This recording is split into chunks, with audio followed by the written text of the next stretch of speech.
साथियों नमस्कार। गौरव ज्ञान धारा में आपका स्वागत है। हम जब भी कोई तैयारी स्टार्ट करते हैं या लगातार हम सफल नहीं हो पा रहे हैं, जब हम लगातार तैयारी कर रहे हैं और सफल नहीं हो पा रहे हैं या नई तैयारी स्टार्ट की है, तो स्टूडेंट्स के मन में ये प्रश्न हमेशा होता है कि क्या हमें दिन में पढ़ना चाहिए या रात को पढ़ना चाहिए।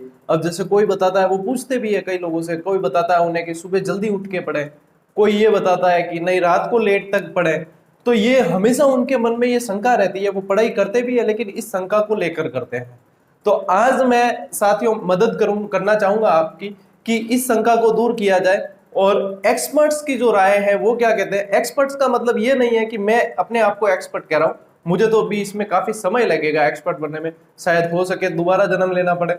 लेकिन एक्सपर्ट का मतलब ये है कि मेरे दो मित्र हैं जो चिकित्सक है, डॉक्टर है, एक तो बीसीएमओ है गवर्नमेंट हॉस्पिटल में, और एक एमडी फिजिशियन है जिनका अच्छा सा क्लिनिक चलता है। एक मनोचिकित्सक से भी मैंने राय लेने की कोशिश की। फिर अभी आप जानते हैं आरएस की भर्ती निकली, तो उसमें टॉप रैंक से जो सिलेक्ट हुए हैं कुछ कैंडिडेट, उनसे भी मैं संपर्क में था, तो उनसे सलाह लेने की कोशिश की।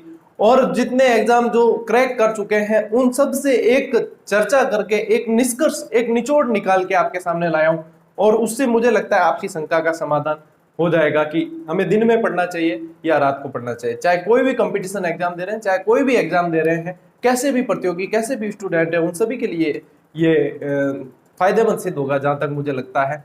तो साथियों होता क्या है कि हम एक दूसरे को देखकर कार्य करने लगते हैं। सबसे पहली बात, जो निचोड़, जो निष्कर्ष ये कहता है एक्सपर्ट्स का भी और मेरी भी राय अगर मैं देना चाहूंगा, मैं भी इसमें अपनी राय शामिल करके फिर पूरी एक बात आपका समग्र बता रहा हूं कि जो एक्सपर्ट्स कहते हैं वो यही है साथियों कि एक दूसरे को कंपैरिजन नहीं करें। एक क्या होता है कि इसमें वैयक्तिक विभिन्नता होती है। आप सभी पढ़ते हैं, आप जैसे रीट की तैयारी कर रहे हैं, सीटेट देते हैं, तो आप व्यक्तिगत भिन्नता देखते हैं।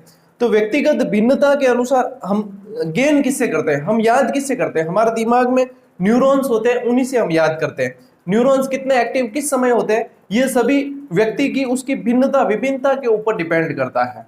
तो कितने न्यूरॉन्स कब एक्टिव है ये उसके ऊपर डिपेंड करता है। अब हम देखते हैं कई लोग जो है सुबह 3 बजे उठ जाते हैं, सुबह 4 बजे उठ के पढ़ते हैं। कई लोग मेरे जैसे निशाचर हैं, वे रात को 3 साढ़े 3 बजे तक पढ़ लेते हैं। तो जो रात को पढ़ते हैं उनको सुबह पढ़ने वाले कहते हैं कि नहीं रात को मत पढ़ा करो, सुबह उठ के पढ़ा करो, वो ज्यादा समय याद रहता है। और जो रात में पढ़ने वाले हैं वो सुबह वालों को कहते हैं कि रात में पढ़ा करो, तब ज्यादा अच्छे से पढ़ा जाता है। तो साथियों इस सबसे हटके जो बात यह है कि हर व्यक्ति की अलग अलग विभिन्नताएं होती है, उसके अकॉर्डिंग उसके दिमाग के न्यूरॉन्स काम करते हैं और उसके अकॉर्डिंग उसे पढ़ना चाहिए। अब किसी को देखकर अपनी प्रकृति को चेंज नहीं करना चाहिए। जो एक्सपर्ट्स है वह भी यही कहते हैं, मेरी भी राय यही है कि अपने आप की प्रकृति को किसी को देखकर चेंज ना करें। पढ़ाई तभी की जा सकती है जब अपनी प्रकृति के अनुरूप की जाए। होड़ा ओढ़ी घोड़ा नहीं फोड़ी जाए, मारवाड़ी में कहावत भी है, होड़ा ओढ़ी घोड़ा नहीं फोड़ी जाए। तो मतलब होड़ा होड़ में नहीं होती है ये चीज। तो करना क्या है, जैसे जो सुबह उठकर पढ़ रहे हैं, यदि मैं जैसे रात को पढ़ता हूं, मैं रात को 3 साढ़े 3 भले 4 बजे तक पढ़ा लो, सुबह 5 बजे तक पढ़ा लो, लेकिन रात को जगा हुआ हूं तो मैं पढ़ लूंगा। रात के बाद में मतलब नींद लेनी मेरे हाथ में है ना, तो एक झपकी आती है ना कुछ भी, कोई किसी तरह का मतलब कोई डिस्टरबेंस नहीं होता। मतलब अपनी मर्जी का मालिक हूं, जब मैं चाहूंगा तब मैं सो सकता हूं। तो मैं निशाचर हूं। कई जने कहते हैं निशाचर है, भाई है तो है, क्या करें, रात को पढ़ाई होती है अच्छे से। तो इसका मतलब ये नहीं है कि लोग सोचते होंगे कि पूरे दिन सोते होंगे और फिर रात को पढ़ते हैं, ऐसा नहीं है। दिन में जो रात को पढ़ते हैं उन सभी अभ्यर्थियों को कहना चाहूंगा, यदि आप रात को पढ़ते हैं, दिन में 1 से 2 घंटे की नींद आप ले लीजिए, 1 से 1.5 घंटे की ले लो, बढ़िया है। क्योंकि बैकअप प्लान चाहिए, दिन में नींद दोगे तब जाके रात को आप पढ़ पाओगे। नहीं तो आप दिन में भी नींद नहीं ले पा रहे हो, रात को भी।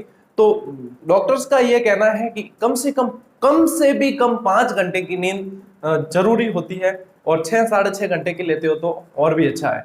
तो 5 घंटे की नींद तो जरूरी है ही, और दिन में 1 घंटे और सो लेते हो आप, 1 1.5 घंटा 2 घंटे भी सो लेते हो, और रात को फिर अच्छे से पढ़ लेते हो तो कोई दिक्कत नहीं। अब जैसे सुबह पढ़ने वाले कई लोग कहते हैं कि सर हम रात को नहीं पढ़ पाते, हमें रात को झपकियां आती है, सुबह पढ़ते हैं, तो बहुत अच्छी बात है। अब यही तो चीज मैं क्लियर करना चाहता हूं। ऐसा नहीं है कि आप रात को पढ़ेंगे तो ही आप पढ़ पाएंगे, या आप दिन में पढ़ेंगे तो ही आप पढ़ पाएंगे। जो जिसकी प्रकृति के अनुरूप पढ़ रहा है उसको ज्यादा याद होता है। अब जैसे मैं रात को पढ़ने वाला हूं, मुझे सुबह 4 बजे उठाकर पढ़ने बिठा दिया जाए, और तो मुझे क्या होगा, मैंने कोशिश की भी है कई बार, तो मैं झपकियां बहुत ज्यादा आती है, और कोशिश कर भी लेता हूँ, आंखें खोल कर उसको पढ़ने की कोशिश कर दूंगा, तो मैं सिर्फ लाइनें पढ़ूंगा लेकिन उसमें से एक शब्द भी मुझे याद नहीं होगा। और बाद में क्या होगा, वापस होगा वो मैटर पूरा पढ़ना ही है, क्योंकि एक शब्द भी पढ़ा हुआ नहीं लगता है, याद बिल्कुल नहीं होता है। और जो मैं रात को पढ़ता हूँ या दिन में बाकी टाइम पढ़ता हूँ तो वो अच्छे से याद होता है। ऐसे का ऐसे जो सुबह पढ़ने वाले हैं उनको रात को याद नहीं होता है। तो कहने का मतलब यह है, अपनी प्रकृति को किसी के अनुरूप चेंज नहीं करना चाहिए। जिस प्रकृति जो आपको सुटेबल है उसके अकॉर्डिंग पढ़े, होड़ा होड़ी घोड़े नहीं फोड़ने हैं, ठीक है ना। तो ये चीज जो है, काफी स्टूडेंट्स जो भ्रम लेकर पढ़ाई करते हैं, एक शंका के साथ में पढ़ाई करते हैं कि नहीं गुरुजी तो रात को पढ़ रहे हैं, हम सुबह पढ़ रहे हैं, क्या पता हमारा यहीं पे तो ये नहीं रह रहा है। ऐसा कुछ भी नहीं है साथियों। जिस समय आप पढ़ रहे हैं, जो आपकी बेस्ट मतलब पढ़ने का जो समय है, आपको लगता है कि इस समय मुझे अच्छे से याद होता है, उसी समय पढ़ना चाहिए। चाहे कोई भले आधी रात तक पढ़ रहा है या कोई सुबह जल्दी उठ के पढ़ रहा है, इससे कोई मतलब नहीं है। कोई आपको निशाचर कहे तो कह सकता है, बिल्कुल कोई दिक्कत नहीं है, क्योंकि आपको रात को याद होता है तो आप रात को ही पढ़ेंगे, और किसी को सुबह याद होता है तो वो सुबह ही पढ़ेगा। क्यों किसी के देखा देखी चेंज करना अपने आप को।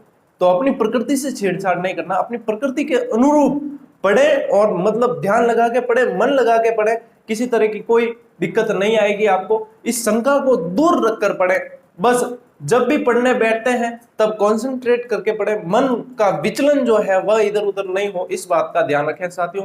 मैंने कोशिश पूरी की है कि आपको वह चीज बता सकूं जो हकीकत होती है, और मैं कोशिश भी यही करता हूं कि जो विद्यार्थी हित में हो वह बात विद्यार्थी को बताई जाए। अपने अकॉर्डिंग मैं किसी के ऊपर थोपना नहीं चाहता। फिर भी इसके बाद भी कहना चाहूंगा कि साथियों, मैं कोशिश करता हूं कि विद्यार्थी हित में जो सुझाव दिए जा सके और जो सुझाव कारगर होते हैं वही देने की, लेकिन हूबहू मेरे सुझाव को मानने के लिए मैं किसी को बाध्य नहीं करता हूं। आप अपने आप उस चीज का विश्लेषण करें और अपने विश्लेषण के आधार पर देखें कि वह चीज सही है या नहीं है। यदि वह सही नहीं है तो उसमें संशोधन करें, उसके बाद में जो निष्कर्ष निकलता है उसको माने, वह आपके लिए ज्यादा बेटर होगा। मेरी बताई बात ऐसे की ऐसे मानने की बजाय वह आपके लिए ज्यादा बेटर होगा, जिसमें आप खुद आत्ममंथन करें, विश्लेषण करें, उसके बाद जो चीज निकल कर आती है उसको माने, वह ज्यादा चीज बेहतर होगा। सिर्फ मेरे लिए नहीं कह रहा, आप कहीं भी कुछ भी देखते हैं सुनते हैं उसके बाद में अपना विश्लेषण और आत्ममंथन होना जरूरी है, उसके बाद में उस चीज को साथियों मानी जाए। अब अंत में, वीडियो के अंत में थोड़ी सी बात ये करना चाहूंगा, कई साथी जो है बहुत ज्यादा डिस्टर्ब होते हैं पढ़ाई को लेकर। जैसे जैसे साथियों एग्जाम पास आता है, सभी की मानवीय प्रकृति ये है कि उन्हें ये लगता है कि वे भूल रहे हैं, उन्हें ये लगता है कि उन्होंने अभी तक पढ़ा हुआ उन्हें याद नहीं है, उन्हें ये लगता है कि बहुत ज्यादा कंपटीशन है, उन्हें ये लगता है कि क्या पता मेरा हो पाएगा या नहीं हो पाएगा। तो इन सब बातों को साथियों दिमाग से निकाल देना चाहिए, क्योंकि मैं ऑनेस्टली बता रहा हूं आपको बिल्कुल ही कि ये जो है बिल्कुल मानवीय प्रकृति है। ये हमारे साथ भी हुआ था, आपके साथ भी हो रहा है, तो इसमें कोई बड़ी बात नहीं है, ये सबके साथ होता है। बस आप निरंतर पढ़ते रहिए। कौन इन सब विचलन से आगे बढ़कर निरंतर पढ़ रहा है, अपनी तैयारी को कंटिन्यू रखे हुए है, उसको सफलता जरूर मिलेगी। और जो इन विचलन के मायाजाल में घूम जाता है वह फिर यही सोचने में लग जाता है, और वह फिर अपनी सफलता से थोड़ा थोड़ा मतलब दूर तो नहीं होता, लेकिन उसे बार बार प्रयास करने पड़ते हैं और प्रयास करने पड़ते हैं, ये मैं कह सकता हूं। तो बिल्कुल ही इन विचलन से बचते हुए, कोई डेट बता रहा है एग्जाम की, कोई क्या बता रहा है, इन सब से दूर, इन सब से दूर होते हुए सिर्फ और सिर्फ आपके जो साथी है वो आपकी किताबें हैं, वही आपकी मदद करेगी। उन्हें समय दीजिए तो वो आपको भविष्य आपका स्वर्णिम बना देगी। तो साथियों, इन्हीं शुभकामनाओं के साथ मिलते हैं अगली क्लास में। पढ़ते रहिए, खुश रहिए, तब तक के लिए राम राम, जय हिंद।